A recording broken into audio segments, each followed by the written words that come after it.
증권부 지수희 기자와 함께합니다.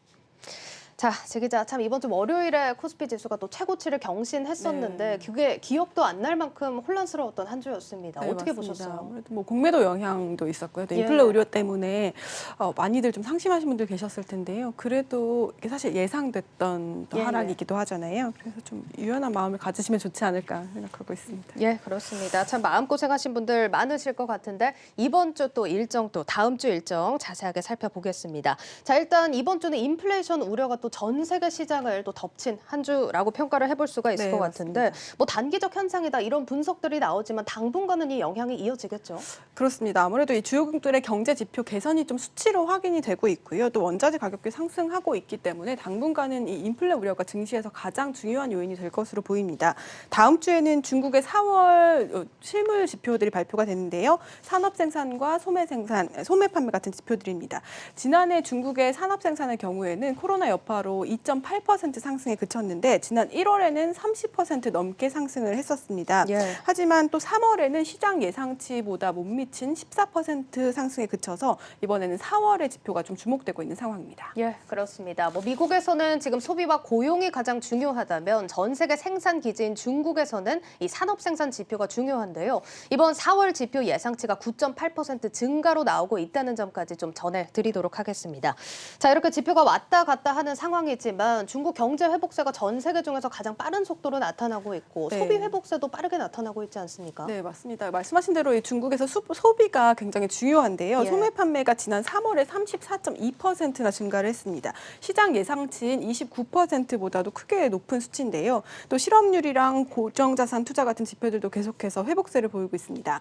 따라서 이 중국은 올해 성장률 목표를 6%대로 잡았었는데 최근 IMF는 중국의 올해 성장률을 8.4%로 올려잡기도 했습니다. 예, 뭐 사실 경기가 회복되는 게 반가워야 하는 일이긴 한데 이번 주에 보셨듯이 인플레이션 압력을 피하기가 어려운 상황입니다.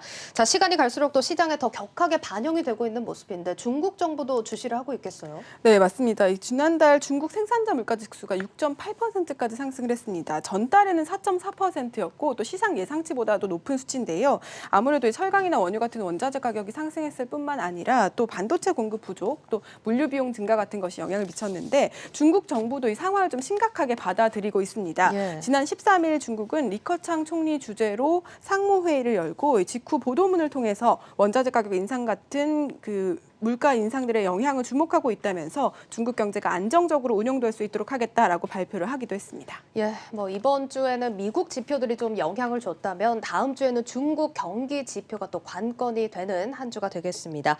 자, 그럼 이번에는 미국으로 좀 넘어가서 이 인플레이션 우려의 기폭제가 뭐였냐라고 물어본다면 이 옐런 장관의 발언이라고 또 답을 할 수가 있겠는데 이제 바통을 또 연준이 이어받을 수밖에 없게 됐습니다. 네, 자, 다음 맞습니다. 주에 또 FMC 의사록이 공개되지 않습니까? 네, 다음 주 19일입니다. 미국의 4월 FOMC 의사록이 공개가 되는데요. 이번 주 발표된 미국의 생산자 물가 또 도매 물가를 보면 2010년 통계 작성 이래 가장 높은 상승률을 기록하는 등 역시 인플레 우려가 커지고 있습니다. 예. 이 우려를 안정시키기 위해서 시장에서는 주요 인사들의 발언이 계속 쏟아지고 있는데요. 대부분 물가 상승 압력이 일시적이다, 또 정책 방향을 선회할 필요는 없다라는 메시지가 나오면서 다시 시장이 안정을 찾는 모습이었습니다. 또 일부에서는 경기 부양책의 효과가 점점 둔화되면서 소비도 점차 둔화될 조짐을 보이고 있다는 전망도 있어서 4월에 FOMC 의사록에서 경기에 대한 판단과 또 통화정책 스탠스를 확인해 볼 필요가 있겠습니다. 예, 뭐 미국에서 일시적이다 이런 평가들이 계속 나오고 있는 모습이지만 시장에서는 또 워낙 예민하게 반응을 하는 만큼 이번 입장 발표 계속해서 지켜보셔야겠습니다. 자, 그럼 우리나라 중앙은행에서는 어떤 입장입니까? 한국은행도 계속해서 똑같은 메시지를 내놓고 있기는 합니다. 아직 금리 인상을 논의할 때는 아니다. 또 고용이 회복되지 않았기 때문에 정책 노선을 변경하지는 않아도 된다라는 입장인데요. 하지만 한국은행은 대체로 이 외국인 투자 자금 유출을 막기 위해서 미 연준보다는 금리 인상이나 테이퍼링 과정에서 한 발짝 먼저 움직여 왔습니다. 특히 지난 4월 금통위 의사록에서는 1분기 금융권 가계대출이 큰 폭으로 증가했다. 또 금융 불균형이 우려된다. 정책 차원의 고려가 필요하다라는 의견이 나왔습니다.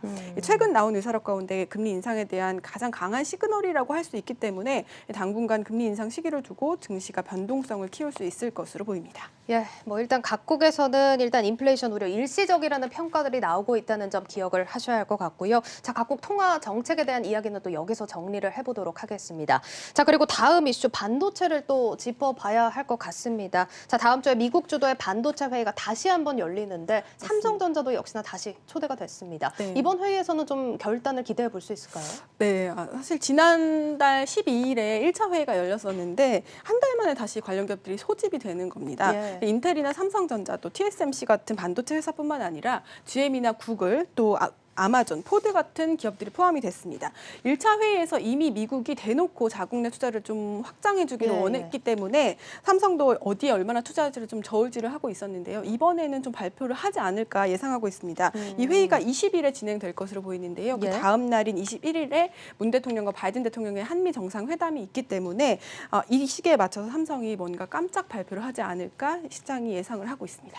예, 그렇습니다. 자, 다음 주에 이렇게 보셨다시피 굵직한 일정들이 많습니다. 당장 월요일 중국의 경제 지표부터 FMC 의사로 또 반도체 회의와 한미 정상회담까지 주시를 하시는 한 주가 돼야 할 것 같습니다. 자, 증권부 지수희 기자와 함께했습니다.